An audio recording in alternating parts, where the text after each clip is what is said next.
Matheus, para arrematar logo o assunto Carpini, a gente acabou não gravando vídeo nos dias seguintes após a demissão. Tem muita coisa ainda para repercutir, mas a gente sabe que hoje é um assunto do passado. Esse vídeo agora é para a gente falar um pouco de onde que a gente errou e de onde que a gente não pode mais errar no trabalho de Thiago Carpini. Então, é pensando no futuro do Vitória, vamos arrematar esse assunto no vídeo de hoje.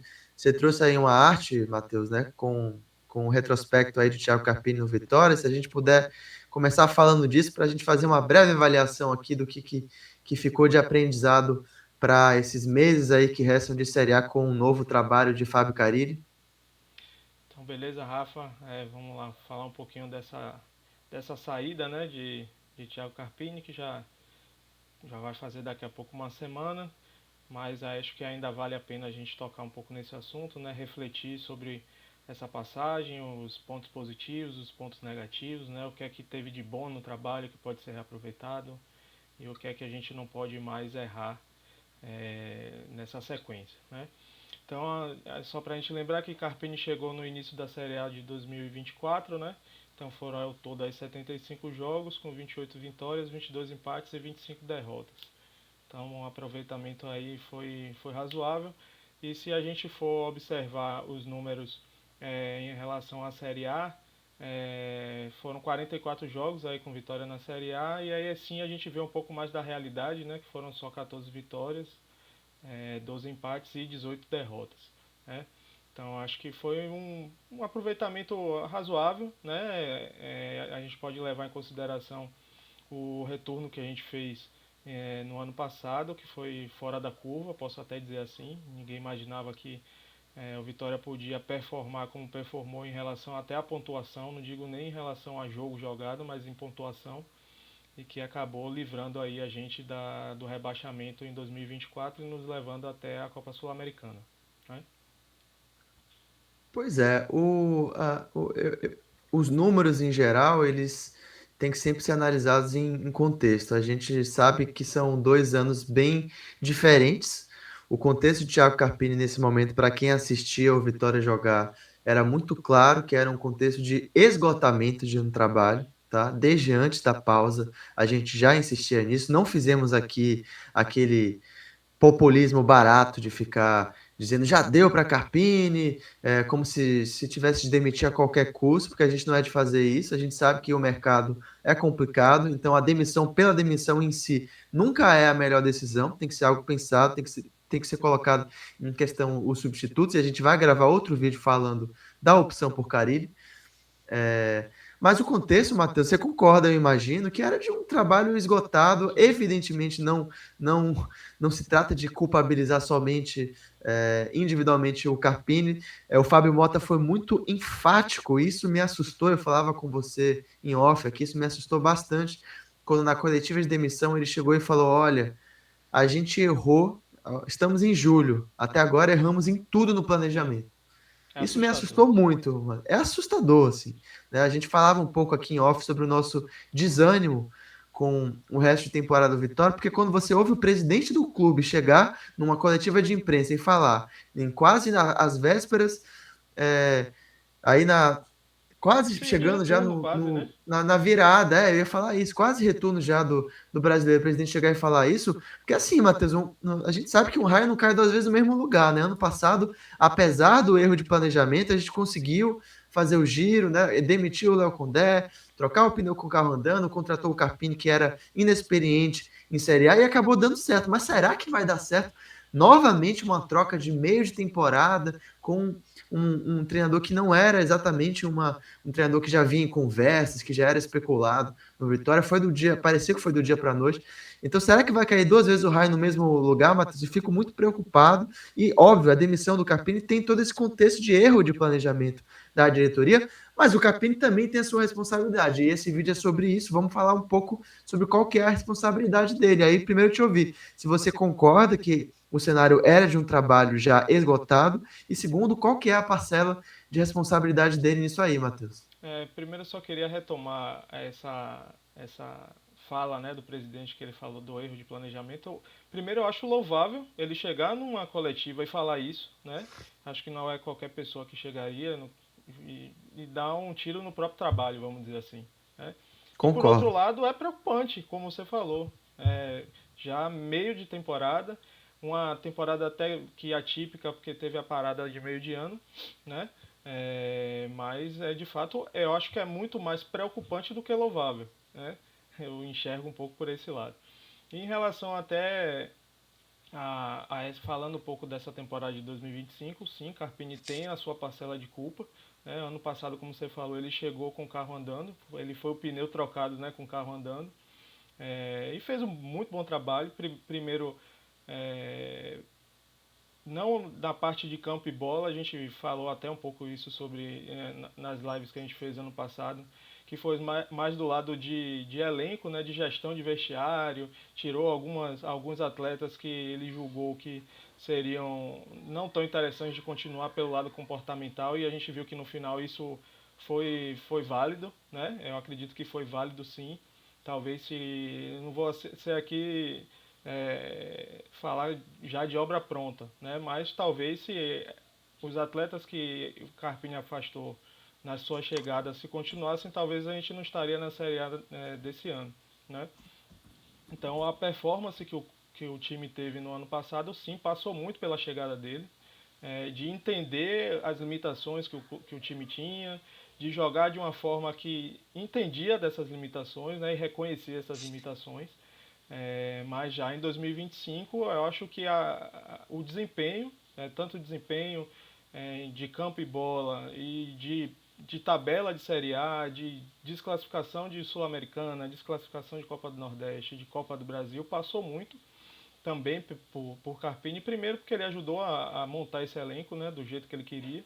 Então acho que foram atletas com características que ele julgava que seria melhor para a forma dele de entender futebol, de jogar o futebol. E segundo pela performance mesmo, né, dos atletas dentro de campo, que passa por treinamento, por ele, da forma de jogar, da forma de enxergar o jogo. Então eu vejo muito por essas duas vertentes. Né? 2024 sim, o sucesso passou por ele, 2025 o que a gente vem passando aí também passou muito por ele. Um pequeno panorama aqui, olhando mais para campo e bola, Matheus. Esse é um vídeo sobre o que, que nós aprendemos, onde que a gente errou e o que, que a gente aprendeu também de positivo e de negativo nessa passagem. Eu diria que o que, que a gente aprendeu de bom, com o Carpini houve uma transição em que o Vitória passou a jogar de forma mais adaptada à forma como se joga na Série A. Né? O Vitória vinha jogando num estilo mais ali de marcação individual, corria muito errado. Então, nesse momento a transição para Fábio Carille, do ponto de vista tático, ela é menos brusca, isso se deve a Thiago Carpini, que Concordo. fez o Vitória jogar de uma forma mais adaptada, mais parecida com a média da Série A. Não que não pudesse jogar de outro jeito, a gente está vendo a grande campanha que o Léo Condé está fazendo no Ceará, para a gente ver como o futebol é complexo. Então, não dá para dizer que em si mesmo, né, um jeito de jogar é ruim, mas naquele contexto estava sendo ruim, sim. O Vitória corria errado, o Vitória não competia em Série A e nesse momento passou a competir na maior parte do trabalho de Carpini. Então, olhando para campo e bola, começamos a jogar como um time na média da Série A atua. O Carpini ajudou o Vitória a estruturar um nível de profissionalismo do ponto de vista tático e técnico. O Vitória vinha de Série B, né? Era um ano de transição, então o Carpini ajudou muito a fortalecer essa estrutura do clube do ponto de vista de voltar a ser um clube que olha para cima, que consegue grandes objetivos em Série A, fez isso com a Copa Sul-Americana, voltou a ser um time que disputa Campeonato Sul-Americano, então teve muita coisa positiva. Para além de campo e bola, eu acho que o Carpini, a gente vai falar já disso, muitas vezes se confunde com arrogância, mas ele ajudou a gente a cair algumas fichas sobre a realidade do Vitória, sobre a realidade do próprio futebol, né? Ele erra sempre no tom, erra sim, mas ajudou a gente a entender qual que é a nossa situação. Então, houve muitas coisas positivas que ficam como aprendizado, tá?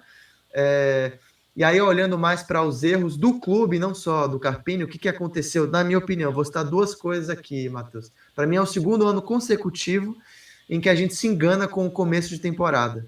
Assim como no ano passado a gente foi campeão campeão do Baiano e achou que estava tudo lindo, e campeão da Série B achou que estava tudo lindo, se deu mal. Esse ano a gente também demorou a cair a ficha da quantidade de contratações que precisava, do quanto que o trabalho de Carpini não estava evoluindo da forma como seria necessário ou ficando consistente para uma Série A. Precisou de tomar um vareio do Juventude na primeira rodada para ele entender que não daria para jogar do jeito que vinha jogando.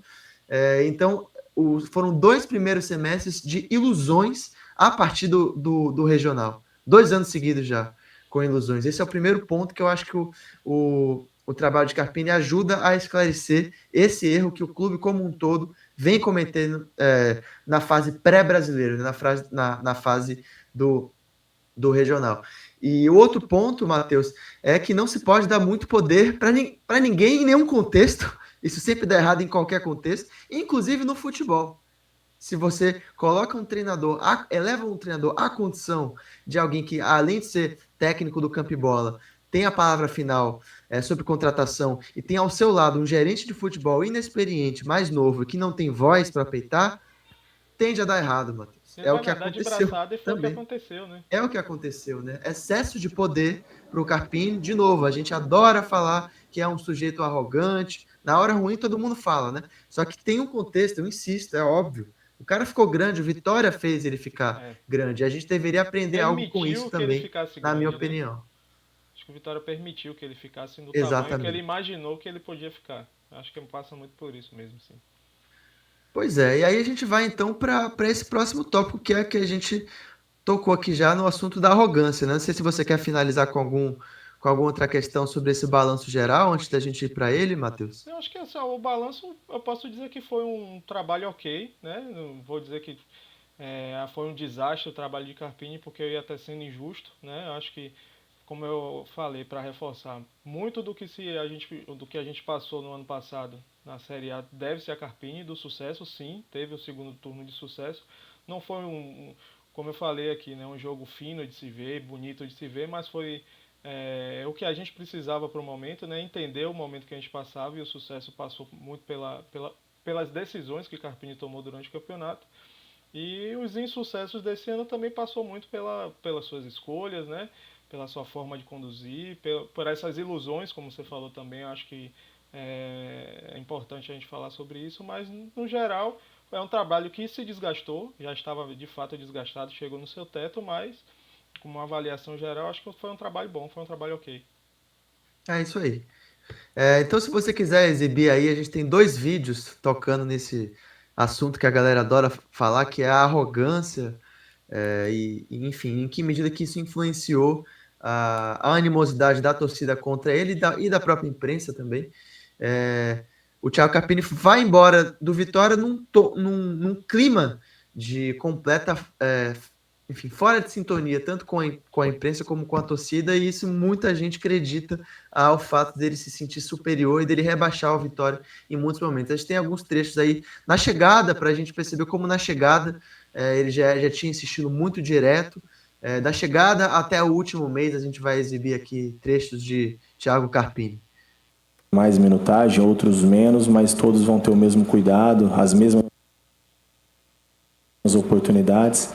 Eu falo isso muito, que a seleção ela é natural, cada um vai ocupando o seu espaço e cabe a nós tentar, pelo menos em algum momento, ser o mais justo e coerente possível. Eu falo tentar porque nunca nós vamos agradar a todos, e eu não estou aqui para agradar ninguém, a gente está aqui para vencer e fazer com que o Vitória saia dessa situação. Então a gente já viu aí, né? Já chegou metendo essa, não estou aqui para agradar ninguém, já chegou chegando. A gente sabe que esse era o estilo dele, essa primeira coletiva dele no Vitória, a gente vai mostrar agora uma das últimas dele, que foi contra o Santos. Se ele... Olha, vamos lá. Eu como treinador aqui do Vitória neste momento, hoje eu estou como treinador, né? Você acha que eu não quero surgir um grande talento, eu colocar o cara para jogar, ele ir muito bem, e eu não quero que ele jogue os próximos jogos e resolva o meu problema? Eu vou tirar ele e falar baixa a bola? Não tem sentido. Agora, por que se eu não usar a base? Rasgado? Não tem. Quem vai usar? A base do Vitória, ela está sendo reestruturada assim como o Vitória. O Fábio, quando chegou aqui na gestão dele, e eu já ouvi isso várias vezes, não só dele, de funcionários, de pessoas da base que a gente tem relações, a base não tinha nem comida. Os atletas aqui, aquele clube formador, o Vitória tinha perdido a chancela. Os caras chegavam aqui e pescavam no aquário. 15, 14 anos, levavam embora sem dar satisfação pro Vitória. Terra arrasada. Acabou a base do Vitória. Aquela base que revelou craques pro mundo não existe mais. Acho que a gente pode encerrar aí, Matheus, nessa frase, Joia.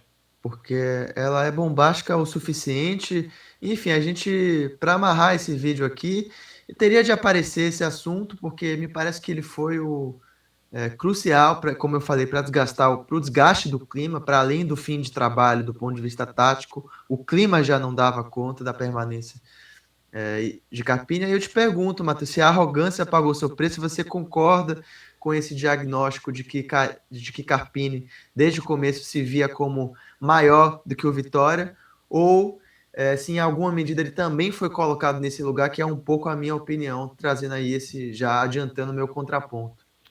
Acho que ele já, no primeiro trecho ali da coletiva de apresentação, a gente já viu que ele chegou chutando a porta, né? Falando que não estava ali para agradar ninguém.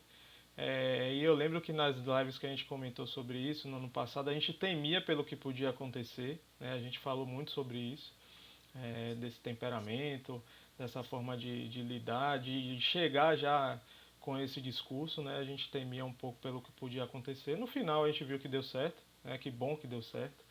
A gente falou muito também sobre quando chegava o revés de não conseguir a vitória, ele colocava muito a culpa no elenco. Ele falou muito sobre isso, né? Ele tirava um pouco o corpo fora do que vinha acontecendo, de maus resultados, e falava muito que ele não entrava em campo, e até a sua saída ele falava muito sobre isso num outro tom, né?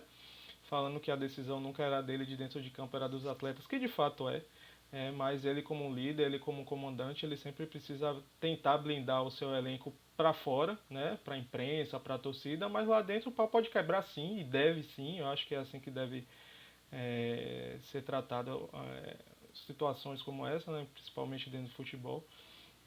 Mas ele, como você falou até no comentário inicial lá, ele falou pra gente algumas verdades que é duro de escutar, sim, né, de tamanho do Vitória, onde é que ele pode, e onde ele deve se enquadrar dentro dos campeonatos, dentro do futebol brasileiro, são verdades que doem, sim, né, sem dúvida, que a gente não quer escutar, mas eu acho que muito dessas falas dele é tudo o jeito que se fala. Eu prezo muito por isso, né? Você pode falar a verdade, sim, que são situações que a gente pode não se agradar muito pelo que se fala, mas tudo é a forma como se fala. Eu prezo muito por isso. Então eu acho que ele se perdeu um pouco nessa linha, talvez seja o perfil de fato dele, né? De ir para embate, de ser dessa forma. Mas eu acho que ele perdeu um pouco a linha, e ele como comandante de uma equipe de futebol do tamanho do Vitória não pode seguir nesse formato não. Não sigo muito por essa linha. Perfeito, Matheus. Eu só complementaria dizendo, para ser muito claro aqui, que você tem todo o direito de, no momento em que chega o treinador ao clube, apontar que ele é um sujeito arrogante, que ele tem uma determinada forma de agir, de ver o clube de forma superior, de se colocar acima, tem todo o direito de apontar isso. Mas a partir do momento em que o dia a dia se coloca, em que passam as semanas, passam os meses, e todo o resto do clube, isso incluindo diretoria, imprensa e torcida, passam a se colocar diante desse treinador de acordo com essa posição, respeitando essa posição, afinal de contas, o momento era bom, né? A fase era boa, então quando a fase está boa, ninguém tá questionando essa forma do Carpini se colocar. Evidentemente, a gente acaba adiando as críticas para quando a coisa, né, não vai bem. Mas a partir do momento em que todo mundo passa a reforçar essa condição do Carpini, de alguém que veio de fato para salvar o Vitória, de alguém que veio para colocar o Vitória numa competição de nível internacional novamente, de alguém que conseguiu fazer uma campanha, uma das melhores campanhas na última década, né? Nas últimas décadas do Vitória em Série A, tudo isso é verdade. A gente via e a gente falava aqui no Visão Colossal muitas vezes da relação da imprensa com o Carpini. Na maioria das coletivas, a gente não via o Carpini sendo realmente colocado ali na berlinda para responder perguntas incômodas. A imensa maioria das perguntas era assim condizente com essa posição de arrogância que a gente está acusando agora. Aí é muito fácil, né? Ele pode chegar arrogante, Matheus. Né? Ele chega arrogante, mas ele continua arrogante em reação ao que o ambiente fornece para ele. Essa é a minha crítica, né?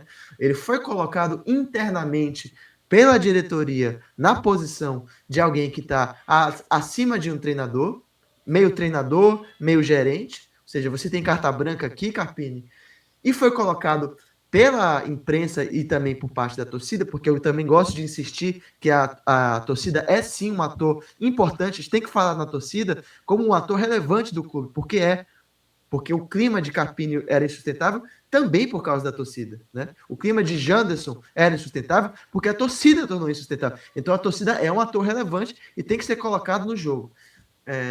Então tudo isso contribuiu para que Carpini continuasse arrogante. Não se trata de se questionar se naturalmente ele é arrogante ou não. Tudo bem, eu compro esse ponto, pode ser. Mas ele continuou confortável nessa posição, Matheus, porque a gente permitiu que isso acontecesse.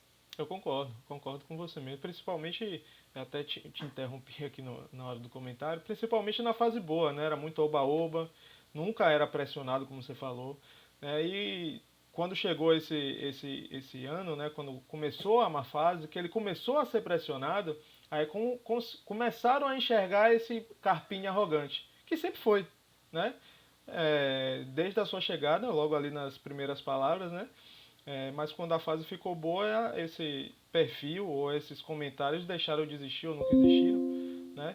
E eu acho que a imprensa e, como você falou também, a torcida foi muito condizente em relação a isso, né? E eu acho que a gente precisa mais ter atenção, como você falou, o próprio clube colocou ele no tamanho que ele não deveria ser, né? Ele veio para ser treinador do Vitória, só treinador. Ele precisa ir para o campo e treinar o time, ter o seu comando ali no vestiário, com os atletas, o dia a dia, sim. Mas ele só veio para ser treinador do Vitória, nada mais.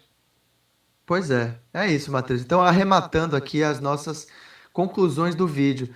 Algumas coisas que a gente aprendeu com essa passagem de Carpini. A primeira, não se iludir com o primeiro semestre, mais uma vez. Não deixar que o brasileiro comece para a gente ter a real noção de onde a gente está. Não dar excesso de poder para o treinador numa burocracia em que existem cargos com a sua devida hierarquia. Não deixar que o treinador fique maior do que ele é. Contribuir internamente para que o treinador seja assim criticado diariamente e não que ele coloque todo mundo no bolso. Taticamente, entendemos que sim, é importante jogar da forma como a média dos clubes da Série A jogam, marcando em zona, tentando fazer pressão na bola, subindo a linha quando necessário para jogar fora de casa e quando necessário para jogar dentro de casa. Tudo isso a gente viu acontecer, especialmente na fase boa de Thiago Carpini. Então, um pouco isso, Matheus, o que a gente aprendeu nessa fase, e além disso, para arrematar aqui as verdades. A gente também aprendeu que, de fato, a base do Vitória não é o que era antes, a gente precisava ouvir isso de alguém, a gente aprendeu que o Vitória está voltando, o Carpini falou isso algumas 27 vezes ao longo da passagem dele, o Vitória estava na Série C, quase na Série D. Isso é verdade, o tempo do futebol ele não é desse jeito, a gente não passa a de repente querer ser campeão da Sul-Americana de um ano para o outro, não é mesmo? A gente também teve de aprender isso, que dentro de um planejamento de um clube que acabou de vir da Série B 2 anos atrás, não faz o menor sentido dizer que o Vitória vai ser campeão da Sul-Americana. Aprendemos com tudo isso, espero que não tenha sido tarde demais, mais uma vez, Matheus. É